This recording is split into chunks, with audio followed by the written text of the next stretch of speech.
Super prime time തുടരുന്നു. കേജ്രിവാളിന്റെ ചോദ്യത്തിന് കോൺഗ്രസിന് മറുപടി ഉണ്ടോ എന്നാണ് സൂപ്പർ പ്രൈം ടൈം അടുത്തതായി ചർച്ച ചെയ്യുന്നത്. ശ്രീ എം.ഐ. ഷാനവാസ്, ഇന്ന് രാജ്യത്തൊരൊറ്റ നിയമസഭയേ ഉള്ളൂ പ്രത്യേക യോഗം ചേർന്നത്.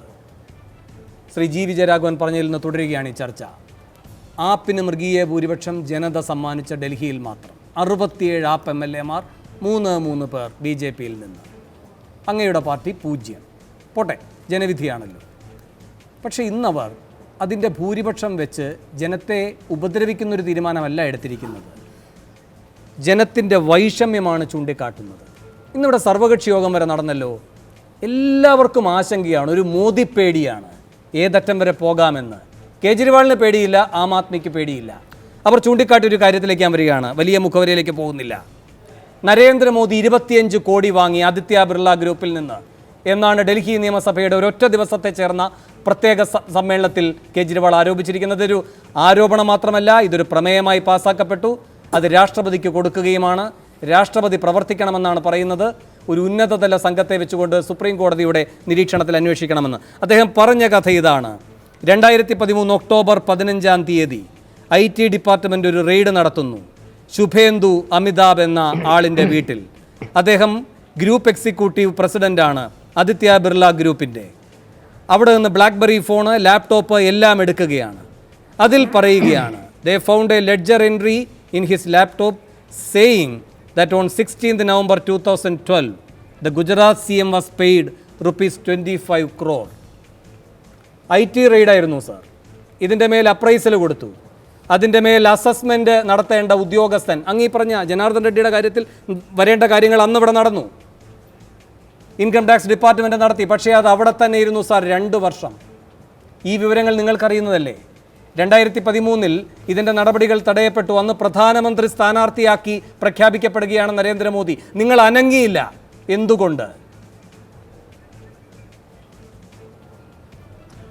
വേണു, വളരെ ഗൗരവപരമായ ഒരു ആരോപണമാണ് ഇന്ന് കെജ്രിവാൾ അവരുടെ സഭയിൽ ഉന്നയിച്ചിട്ടുള്ളത്.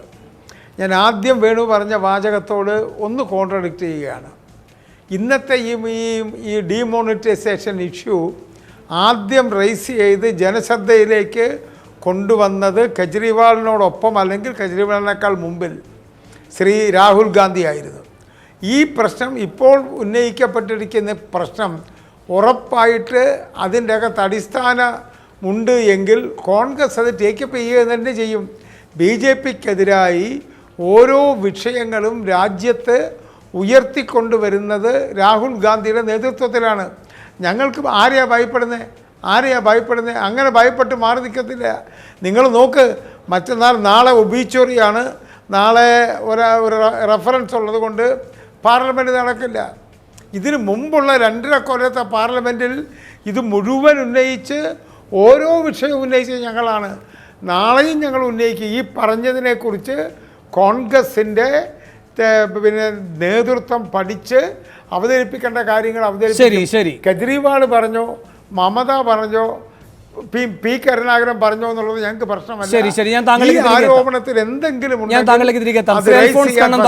കേജ്രിവാൾ പറയുകയാണ്, രാജ്യത്തിന്റെ ചരിത്രത്തിൽ ആദ്യമാണ് ഒരു പ്രധാനമന്ത്രിക്കെതിരെ ഇത്തരമൊരു ആക്ഷേപം വരുന്നത്. അത് വെറും ആരോപണമല്ല ശ്രീ എം.ഐ. ഷാനവാസ്, രേഖകളാണ്. IT ഡിപ്പാർട്ട്മെൻറ്റിൻ്റെ രേഖകളാണ്. ഓരോന്നോരോന്നായി വായിക്കുകയാണ്. ഞാൻ ഈ വായിച്ച ഭാഗമെന്ന് പറയുന്നത് ഈ പറയുന്ന ശുഭേന്ദു അമിതാഭിൻ്റെ മൊഴിയാണ്. ആ മൊഴിയിൽ ചോദിക്കുകയാണ്, നിങ്ങൾ എന്തിനാണ് ഈ ഗുജറാത്ത് CM എന്ന് എഴുതിയിരിക്കുന്നത്? അപ്പോൾ ഇദ്ദേഹത്തിൻ്റെ മറുപടി IT ഉദ്യോഗസ്ഥരോട്, അത് ആൽക്കമി ഇൻഡസ്ട്രി അതിന് കൊടുത്തതാണ് 25 കോടി. അങ്ങനെയെങ്കിൽ എന്തിനാണ് ഈ CM എന്ന് എഴുതിയിരിക്കുന്നത്, ഗുജറാത്ത് CM എന്ന് എഴുതിയിരിക്കുന്നത്? അതിന് മറുപടിയില്ല. അടുത്ത ചോദ്യം, നിങ്ങളിങ്ങനെ ഈ ആൽക്കമി ഇൻഡസ്ട്രിക്കാണ് ഈ പണം കൊടുത്തിരിക്കുന്നത് എങ്കിൽ ഈ ആൽക്കമി ഇൻഡസ്ട്രിക്ക് പണം കൊടുക്കുന്ന സ്ഥലങ്ങളിലെല്ലാം CM എന്ന് ഇതിന് മുൻപോ ശേഷമോ എപ്പോഴെങ്കിലും എഴുതിയിട്ടുണ്ടോ? ഇല്ല. നിങ്ങളുടെ മൊത്തം ആദിത്യ ബിർള ഗ്രൂപ്പ് ഏതെങ്കിലും ഘട്ടങ്ങളിൽ ഇങ്ങനെ ആൽക്കമി ഇൻഡസ്ട്രിക്ക് കൊടുക്കുന്നതിന് ഈ പറയുന്ന തരത്തിൽ CM എന്നൊരു വാക്ക് ഉപയോഗിച്ചിട്ടുണ്ടോ? ഇല്ല. ഇതെല്ലാം രേഖകളാണ്, ആരോപണമല്ല. ആരോപണമെന്ന നിലയിൽ ശ്രീ കണ്ണന്താനം ഇതിനങ്ങ് മറുപടി പറയണം. ആരോപണമെന്ന നിലയിൽ, കാരണം രേഖകളുടെ പിൻബലമില്ലാത്തതുകൊണ്ട് കേജ്രിവാൾ ഒരു കാര്യം കൂടി പറഞ്ഞു സഭയിൽ. 2014 സഹാറയുടെ റെയ്ഡ് നടക്കുകയാണ്. ആ റെയ്ഡ് നടക്കുമ്പോൾ ഒരു മുറിയിൽ നിന്ന് 130 കോടി പിടിച്ചു.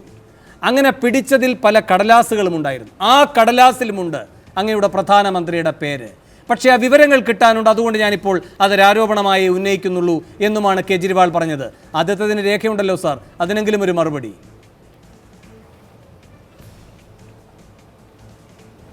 വായെടുത്താൽ കള്ളം മാത്രം പറയുന്ന ആളാണ് കേജ്രിവാൾ. ഇതിപ്പോൾ എത്രയോ ഡിഫമേഷൻ കേസുകൾ കോടതി കിടപ്പുണ്ട്. എല്ലാ ദിവസവും രാവിലെ എഴുന്നേറ്റ് മോദിയെ തെറി പറയുക, അല്ലാതെ ഭരിക്കാനല്ല കേജ്രിവാൾ ഇവിടെ വന്നിരിക്കുന്നത്. ഇത്രയും വലിയ ഭൂരിപക്ഷമായിട്ടും പുള്ളി ഡൽഹിക്ക് വേണ്ടി എന്താ ചെയ്യുന്നത്? ഞാൻ ഡൽഹി താമസിക്കുന്ന ആളാണ്. അപ്പോൾ ആരോപണങ്ങളെ ലെഫ്റ്റ് റൈറ്റ് ആൻഡ് സെൻറ്റർ രാവിലെയും വൈകുന്നേരവും ഉച്ചയ്ക്കും എല്ലാം ആരോപണങ്ങളുണ്ടാക്കുക. ഇതിനു മുമ്പേ പറഞ്ഞല്ലോ, അരുൺ ജെയ്റ്റ്ലിക്കെതിരെ പറഞ്ഞല്ലോ, പല മന്ത്രിമാർക്കെതിരെ പറഞ്ഞല്ലോ. അതിനൊക്കെ ക്ഷമാപണം നടത്തിയിട്ടും കോടതിയിൽ ഇപ്പോൾ കേസ് നടക്കുകയാണ്. ഭരിക്കാൻ അറിയാത്തവരുടെ ഒരു കൾച്ചർ അവർക്ക് ചെയ്യുന്ന കാര്യമാണ് കേജ്രിവാൾ ചെയ്യുന്നത്. അതിനപ്പുറത്ത് 2013 പിടിച്ചു എന്നാണല്ലോ പറയുന്നത് ഇൻഫർമേഷൻ. 2013 ഇവിടെ ആരാ ഭരിച്ചുകൊണ്ടിരുന്നത്?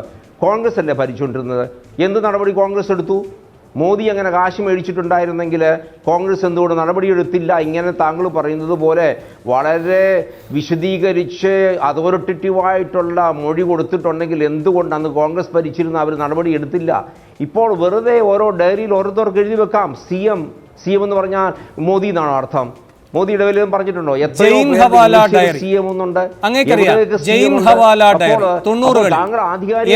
എന്ന് മാത്രമേ ഉണ്ടായിരുന്നുള്ളൂ. ഇങ്ങനെ ഒരു ചാനൽ എന്ന ഇനിഷ്യൽ മാത്രമേ ഉണ്ടായിരുന്നുള്ളൂ. അദ്വാനി രാജിവെച്ചു. പ്രൈം മിനിസ്റ്റർ അഴിമതിയിൽ അദ്വാനി രാജിവെച്ചു. വീണ്ടും ജനവിധി തേടി തിളക്കത്തോടെ തിരിച്ചു വന്നു. അതിനു മുൻപ് 2 വർഷം കൊണ്ട് സാധിച്ചു. സാർ LK എന്ന ഇനിഷ്യൽ മാത്രമേ ഉണ്ടായിരുന്നുള്ളൂ. അദ്വാനി രാജിവെച്ചു. അദ്വാനി പിന്നീട് തിളക്കത്തോടുകൂടി തിരിച്ചു വന്നു. ഒപ്പം ഈ ജെയിൻ ഹവാല ഡയറിയുമായി ബന്ധപ്പെട്ടാണ് അന്നത്തെ സുപ്രീം കോടതി ചീഫ് ജസ്റ്റിസ് JS വർമ്മ ആദ്യമായി സുപ്രീം കോടതി നിരീക്ഷണത്തിൽ ഒരന്വേഷണം എന്ന കാര്യം നടാടെ രാജ്യത്ത് നടപ്പാക്കിയത്. നല്ല രൂപത്തിൽ അത് പോവുകയും ചെയ്തു. ശ്രീ P കരുണാകരൻ, ഇവിടെ എന്തുകൊണ്ട് നടപടിയെടുത്തില്ല എന്ന് BJP കോൺഗ്രസിനോട് ചോദിക്കുന്നു.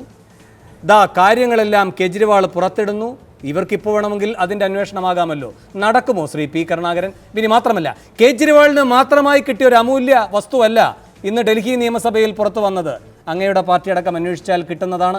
ഒന്നുകിൽ കണ്ടു, കണ്ടില്ല എന്ന് നടിച്ചു, അല്ലെങ്കിൽ കാണാതെ വീഴ്ച വരുത്തി. കേജ്രിവാൾ ഇന്ന് പറഞ്ഞ കാര്യം വളരെ ഗൗരവമുള്ളതാണ്. വസ്തുതാപരമായിട്ട് ശരിയാണെങ്കിൽ തീർച്ചയായിട്ടും പ്രധാനമന്ത്രി ഇതുമായി ബന്ധപ്പെട്ട് പ്രതികരിക്കേണ്ടതാണ്. മാത്രമല്ല, ഉദ്യോഗസ്ഥന്മാരുടെ പരിശോധനയിൽ തന്നെ ഇത്തരം സംഭവം ഉണ്ടായിട്ടുണ്ട് എന്ന് പറഞ്ഞതിന് ശേഷവും അത് സംബന്ധിച്ച് നടപടിയെടുക്കാൻ തയ്യാറായിട്ടില്ല ഏത് ഗവൺമെൻറ്റായാലും. അത് മുൻ ഗവൺമെൻറ്റായാലും ഇപ്പോഴത്തെ ഗവൺമെൻറ്റായാലും ഞങ്ങളുടെ ഗവൺമെൻറ്റാണ് ഉള്ളതെങ്കിലും ഞങ്ങളുടെ ഗവൺമെൻറ്റായാലും ഒരു ന്യായീകരണമില്ല. പിന്നെ ഒരു വിഷയം, ഇവിടെ ഇപ്പോൾ അഴിമതിയുമായി ബന്ധപ്പെട്ട് ഒരു വിഷയവും BJPക്ക് ബാധകമല്ല എന്ന് ശ്രീ കണ്ണന്താനം പറഞ്ഞു. ഒറ്റ കാര്യം ചോദിക്കട്ടെ, ഈ തെരഞ്ഞെടുപ്പ് കാലഘട്ടത്തിൽ നിങ്ങൾ കള്ളപ്പണം കണ്ടുകെട്ടുമെന്ന് പറഞ്ഞ് 152 വേദികളിൽ പ്രസംഗിച്ച് ചെറുപ്പക്കാരോട് പറഞ്ഞത് 15 ലക്ഷവും 20 ലക്ഷവും തരുമെന്നുള്ളതാണ്. നിങ്ങളൊന്നും ചെയ്തിട്ടില്ലെന്ന് മാത്രമല്ല, തെരഞ്ഞെടുപ്പിന് തൊട്ട് മുമ്പ് നിങ്ങളൊരു കാര്യം ചെയ്തു. അതെന്താണെന്നറിയോ? കള്ളപ്പണക്കാർക്ക് വെള്ളപ്പണമാക്കാനുള്ള നടപടി സ്വീകരിച്ചു.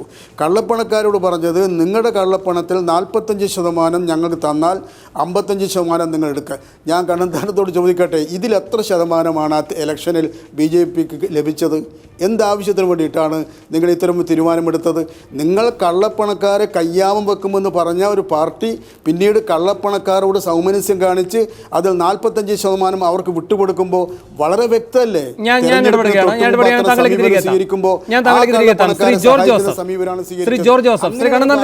ശ്രീ ജോർജ് ജോസഫ്, P കരുണാകരൻ പറയുന്നതല്ല സത്യം, ഭാഗിക സത്യം മാത്രമേ ആകുന്നുള്ളൂ. ഈ സർക്കാർ വന്നതിന് ശേഷം ഒന്നാമതായി ഈ സർക്കാർ എടുത്ത നടപടി എന്നത് ജസ്റ്റിസ് MB ഷായെ അധ്യക്ഷനാക്കിക്കൊണ്ട് SIT രൂപീകരിക്കുന്നു.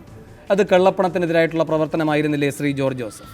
രണ്ടാമത്, exchange of informations through automatic exchange routes വിവിധ രാജ്യങ്ങളുമായി ധാരണയിലെത്തുകയാണ്. അത് കള്ളപ്പണത്തിനെതിരായ നടപടിയല്ലേ? 3, avoidance of double taxation treaty. Mauritius ഉൾപ്പെടെയുള്ള ടാക്സ് ഹെവൻസിൽ നിന്ന് ഇരട്ട നികുതിയുടെ ആനുകൂല്യം എന്നത് എടുത്തു കളയാനുള്ള നടപടിയെടുക്കുന്നു. 4, ബിനാമി ട്രാൻസാക്ഷൻ പ്രോഹിബിഷൻ ബിൽ 2015 ചുവടുവയ്പ്പാണ്.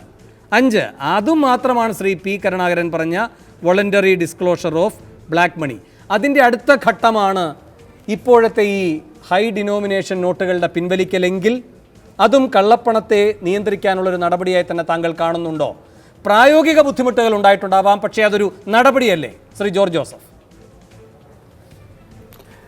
അല്ല, കള്ളപ്പണത്തെ നിയന്ത്രിക്കുന്നതിന് ഈ മോഡി സർക്കാർ എടുക്കുന്ന നടപടിയെക്കുറിച്ച് ആർക്കും ഭിന്നാഭിപ്രായമില്ല. പക്ഷേ ഇവിടെ എന്താ സംഭവിക്കുന്നത്, നമ്മുടെ ഈ പുറത്തുനിന്നുള്ള കള്ളപ്പണം കൊണ്ടുവരുന്ന കാര്യത്തിൽ വേണു പറഞ്ഞതുപോലെയുള്ള നടപടികൾ വെച്ചിട്ടുണ്ടെങ്കിലും അതിനകത്ത് ശക്തമായ നടപടികളിലേക്ക് ഇപ്പോഴും നീങ്ങുന്നില്ല. ഒരു ഉദാഹരണം ഞാൻ ചൂണ്ടിക്കാണിച്ചിട്ടുണ്ടെങ്കിൽ, ഇന്ത്യൻ മാർക്കറ്റിനകത്ത്, ഇന്ത്യൻ ഓഹരി മാർക്കറ്റിനെ ഇന്നും നിയന്ത്രിക്കുന്നത് ഫോറിൻ ഇൻസ്റ്റിറ്റ്യൂഷണൽ ഇൻവെസ്റ്റേഴ്സാണ്.